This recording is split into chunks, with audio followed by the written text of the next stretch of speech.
नमस्कार विद्यार्थियों। आज की कक्षा में रीतिकाल का अध्ययन करेंगे। रीतिकाल हिंदी साहित्य का तीसरा कालखंड है, जिसका समय सीमा विक्रम संवत 1700 से 1900 तक माना जाता है। चलिए शुरू करते हैं। रीतिकाल का समय सीमा संवत 1700 से 1900 तक। अर्थ है,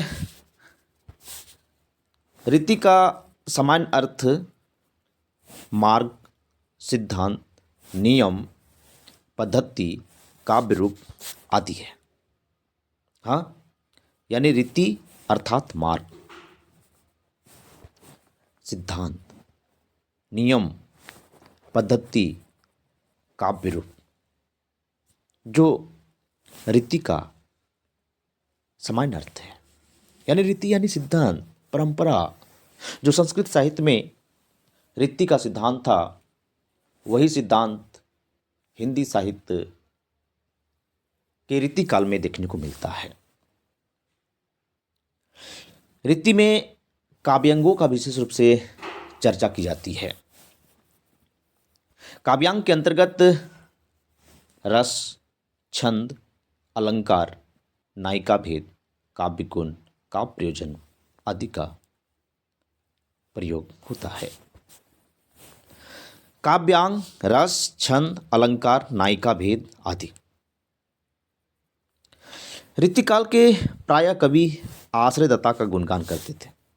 हाँ, हम सभी जानते हैं कि रीतिकाल का जो समय सीमा है वो 200 वर्षों का है, और ये जो काल था वो औरंगजेब के काल के समय का था।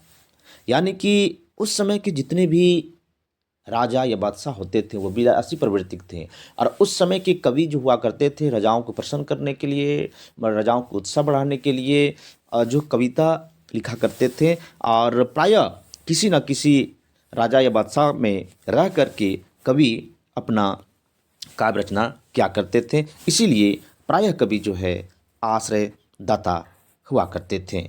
इसलिए रीतिकालीन काव्य को दरबारी काव्य भी कहा जाता है। आगे देखते हैं रीतिकाल के नामकरण। रीतिकाल के नामकरण विभिन्न विद्वानों ने अलग अलग किए हैं, जो निम्न है। पहला है अलंकृत काल। पहला जो काल है वो है अलंकृत काल, और यह नाम जो है मिश्र बंधुओं ने दिया। मिश्र बंधुओं की पुस्तक का नाम है मिश्र बंधु विनोद। मिश्र बंधु विनोद ने अपने इतिहास ग्रंथ में रीतिकाल का नाम अलंकृत काल रखा है, क्योंकि इस काल में सबसे अधिक अलंकार पर जोर दिया गया, यानी कि अलंकार का वर्णन देखने को मिलता है। इसीलिए मिश्र बंधुओं ने रीतिकाल का नाम अलंकृत काल नाम रखा। अगला जो नामकरण है श्रृंगार काल, जिसे आचार्य विश्वनाथ प्रसाद मिश्र ने दिया। श्रृंगार यानी प्रेम, जिसमें नायक नायिका आपस में मिलकर के अगर प्रेम कर रहे हैं तो वो श्रृंगार प्रेम है। यानी वो श्रृंगार प्रेम यानी कि संयोग श्रृंगार है, और वही किसी कारण से एक दूसरे से बिछुड़ जाते हैं और एक दूसरे को याद करते हैं तो ये वियोग श्रृंगार कहलाता है। तो आचार्य विश्वनाथ प्रसाद मिश्र ने रीतिकाल का नाम श्रृंगार काल नाम रखा, क्योंकि इस काल में अधिकतर रचनाएं श्रृंगार परक थी। राजाओं को प्रसन्न करने के लिए श्रृंगार परक रचनाएं लिखी जा रही थी। और यहाँ संदर्भ में एक कवि हुए भिखारी दास, जिन्होंने कहा कि आगे की कवि रिझे तो कविताई, न तो कन्हाई सुमिरन को बहानो है।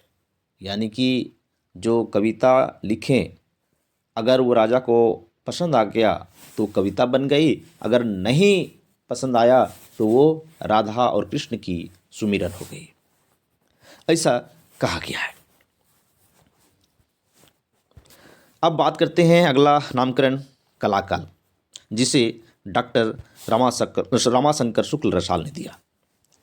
कलाकाल, कला यानी शिल्प पक्ष को कला कहा जाता है। हम सभी जानते हैं कि कविता के दो पक्ष होता है, एक भाव पक्ष और एक कला पक्ष। भाव पक्ष में भावनाओं का उल्लेख किया जाता है और कला पक्ष में शिल्प, भावनाओं को किस तरह से उद्धृत किया जाए, भाषा, छंद, अलंकार पर विशेष रूप से ध्यान देता है, तो वो कला कहलाता है, कला पक्ष होता है। यानी इस तरह से देखें तो रीतिकाल में रामाशंकर शुक्ल रसाल के अनुसार कला पक्ष पर विशेष रूप से जोर दिया गया है, इसीलिए रामाशंकर शुक्ल रसाल ने रीतिकाल का नाम कलाकाल रखा। अगला जो नामकरण है रीतिकाल, जिसे आचार्य रामचंद्र शुक्ल ने दिया। हम सभी जानते हैं कि मध्यकाल को दो भागों में विभाजित किया गया है, एक पूर्व मध्यकाल, एक उत्तर मध्यकाल। तो उत्तर मध्यकाल को आचार्य रामचंद्र शुक्ल ने रीतिकाल कहा। रीति यानी नियम, पद्धति, सिद्धांत के आधार पर जो काव्य रचना किया गया वो रीतिकाल कहलाता। तो आचार्य रामचंद्र शुक्ल ने रीतिकाल को रीतिकाल नाम दिया है। ठीक है, अब आगे बढ़ते हैं। रीतिकाल का विभाजन। रीतिकाल को मुख्यतः 3 काव्य खंडों में विभाजित किया गया है, यानी कि वर्गीकरण। रीतिकाल को मुख्यतः 3 काव्य खंडों में विभाजित किया गया। आप सभी जानते होंगे वो कौन से 3 काव्य खंड है? जानते हैं तो कमेंट में उसका नाम लिखें। वो 3 काव्य खंड है, पहला रीतिबद्ध, दूसरा रीतिसिद्ध, तीसरा रीतिमुक्त काव्य। अब विस्तार से जानेंगे। पहला रीतिबद्ध काव्य। रीतिबद्ध काव्य वह काव्य है जिसमें रीति सिद्धांत के नियम का पालन करते हुए लक्षण ग्रंथ की रचना की जाती है, तो वह रीतिबद्ध काव्य कहलाता है। रीतिबद्ध काव्य के प्रवर्तक कवि केशवदास हैं। इसके अतिरिक्त चिंतामणि, मतीराम, देव, पद्माकर, भिखारीदास, ग्वाल आदि कवि प्रमुख कवि हैं रीतिबद्ध काव्य के। हाँ, देखेंगे कि रीतिबद्ध, रीति यानी नियम, बद्ध मतलब बंधे रहना, यानी कि जो रीति में बंध करके, यानी कि रीति सिद्धांत नियम में नियम के पालन करते हुए जो लक्षण ग्रंथ की रचना की जाती है, तो उसे हम रीतिबद्ध काव्य कहते हैं।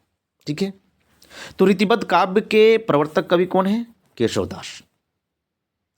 यहाँ थोड़ा विस्तार से जानेंगे कि रीतिबद्ध, रीति यानी नियम, बद्ध बंधा हुआ, यानी रीतिबद्ध काव्य वो काव्य है जिसमें रीति के नियम का पालन करना है ना, रीति में बंधे रहना है और बंध करके ही जो लक्षण ग्रंथ की रचना करना है, तो वो जो काव्य रीतिबद्ध काव्य कहलाता। तो रीतिबद्ध काव्य में रीति ग्रंथ की रचना की जाती है, यानी कि लक्षण ग्रंथ की रचना की जाती है। यानी कि रीतिबद्ध काव्य में रीति के नियम में बंध करके उदाहरण सहित लक्षण ग्रंथ की रचना करना होता है। तो रीतिबद्ध काव्य के प्रवर्तक कवि जो हैं वो है कौन? केशवदास। इसके अतिरिक्त इस काव्यधारा में चिंतामणि, मतीराम, देव, पद्माकर, भिखारीदास, ग्वाल आदि कवि रीति काव्य की प्रमुख कवि हैं। रीतिबद्ध कवियों को लक्षण ग्रंथ की रचना करने के कारण आचार्य कवि भी कहा जाता है ना? ध्यान देंगे, आचार्य कवि भी कहा जाता है। ठीक है, इस तरह से हमें उम्मीद है कि आप सभी रीतिबद्ध काव्य के बारे में समझ गए होंगे। चलिए अब आगे बढ़ते हैं। अगला जो वर्गीकरण है वह है रीतिसिद्ध काव्य। रीति सिद्ध काव्य वो काव्य है जिसमें रीति सिद्धांत के नियम का पालन तो कवि करते हैं, लेकिन लक्षण ग्रंथ की रचना न कर स्वतंत्र रूप से काव्य रचना करते हैं, तो वो रीति सिद्ध काव्य कहलाता है। रीति सिद्ध काव्य प्रवर्तक कवि बिहारी हैं। इसके अतिरिक्त रसनिधि, नृपशंभु इत्यादि आदि प्रमुख कवि हैं। रसनिधि, नृपशंभु, नेवाज आदि रीति सिद्ध काव्य के प्रमुख कवि हैं। रीति सिद्ध, रीति नियम, रीति सिद्ध में क्या होता है कि इसमें रीति सिद्धांत के नियम का पालन करना, यानी रीति सिद्धांत में बंधे रहना, लेकिन लक्षण ग्रंथ की रचना करने पर बाध्य नहीं किया जाएगा। कहने का मतलब यहाँ है कि रीति सिद्धांत में नियम में बंधे रहना है, लेकिन हम रीति सिद्धांत में बंध करके लक्षण ग्रंथ की रचना नहीं करेंगे। यानी कि रीति सिद्ध कवियों ने जो काव्य रचना किया वो लक्षण ग्रंथ से मिलता जुलता है, लेकिन वो लक्षण ग्रंथ को ध्यान में रख करके नहीं लिखा गया। यानी कि रीति सिद्धांत में बंधे हुए जरूर थे, लेकिन स्वतंत्र रूप से काव्य रचना करते थे।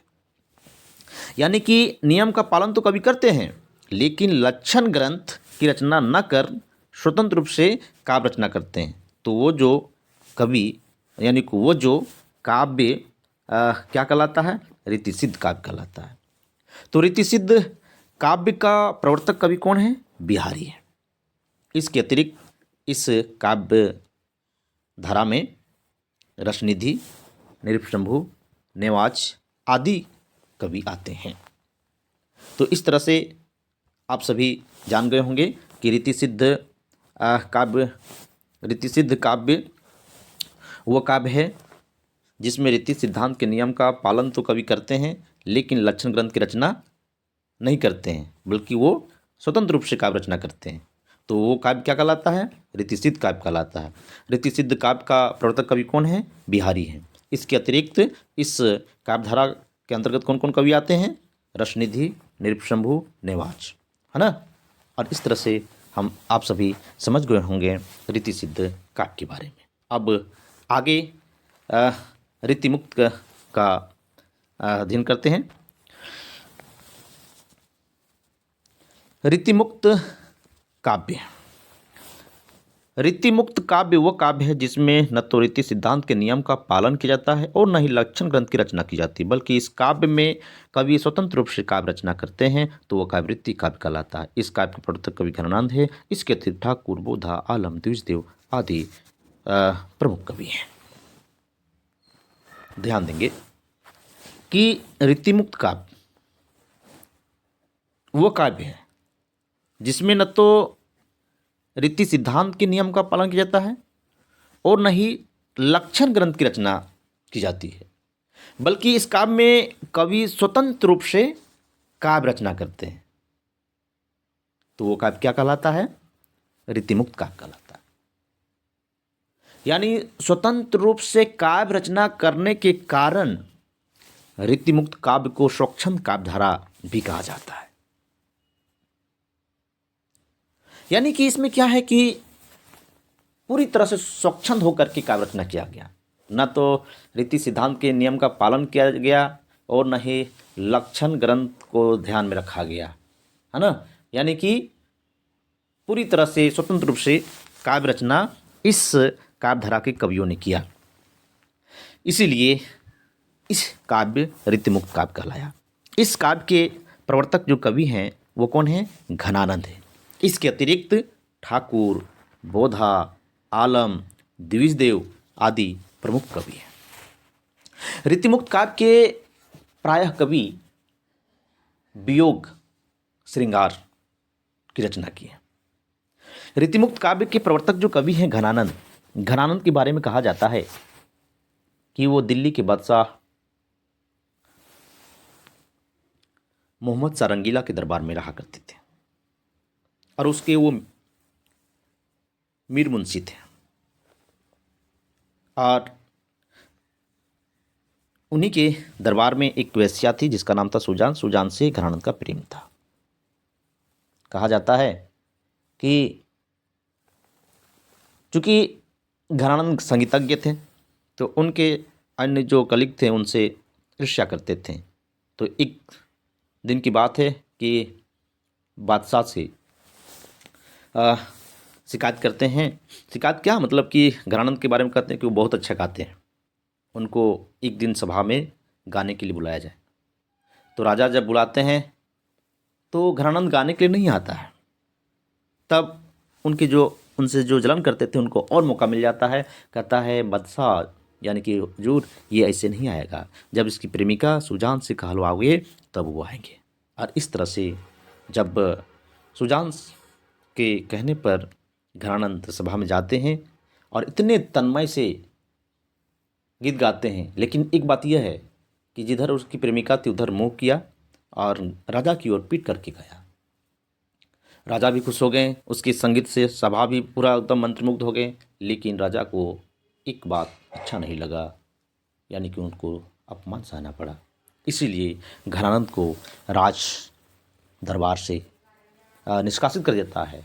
और वो जब जाने लगते हैं घरानंद, तब वो सुजान से कहते हैं कि चलो साथ में, लेकिन सुजान नहीं जाती है और वो वृंदावन चले जाते हैं और वहाँ निम्बार्क संप्रदाय में दीक्षित होते हैं। और वहीं से रह करके जो है वो सुजान के याद में काव्य रचना करते हैं और वो वियोग श्रृंगार के नाते जो अपने बीती बात को है, अपने दिल की बातों को पूरी तरह से स्पष्ट रूप से कह देते हैं। इस तरह से जो है यानी कि रीतिमुक्त काव्य में प्रायः जो काव्य रचना की गई है वो वियोग श्रृंगार पर आधारित है। इसीलिए घरानंद को प्रेम का पीर कभी भी कहा जाता है। ठीक है, इस तरह से आप सभी भी जान गए होंगे रीतिमुक्त काव्य के बारे में। चलिए अब बात करते हैं एक काव्य है जो वीर काव्य है। तो वीर काव्य वह काव्य है जिसमें कवि अपने आश्रयदाता की वीरता, प्रशंसा और यशस्वीता संबंधित जो काव्य की रचना करते हैं उसे वीर काव्य कहा जाता है। रीतिकाल में वीर पर काव्य की रचना करने वाले कवि कौन है? भूषण है। ठीक है, वीर काव्य पढ़ना है। वीर मतलब वीरता, राजा की वीरता का प्रशंसा करना और उसकी वाहवाही करना, है ना। तो रीतिकाल में जो है वीर पर काव्य रचना करने वाले कवि को हुए तो वो कौन है? भूषण है। ठीक है, तो वीर काव्य वो काव्य है जिसमें कवि अपने आश्रयदाता की वीरता, प्रशंसा और यशस्वीता से संबंधित ओजस्विता को ध्यान में रख करके जो काव्य की रचना की जाती है उसे वीर काव्य कहा जाता है। तो रीतिकाल में वीर काव्य रचना करने वाले कवि कौन है? भूषण, है ना। छत्रसाल दर्शक, है ना, शिवराज भूषण, इनकी प्रसिद्ध रचनाएं हैं।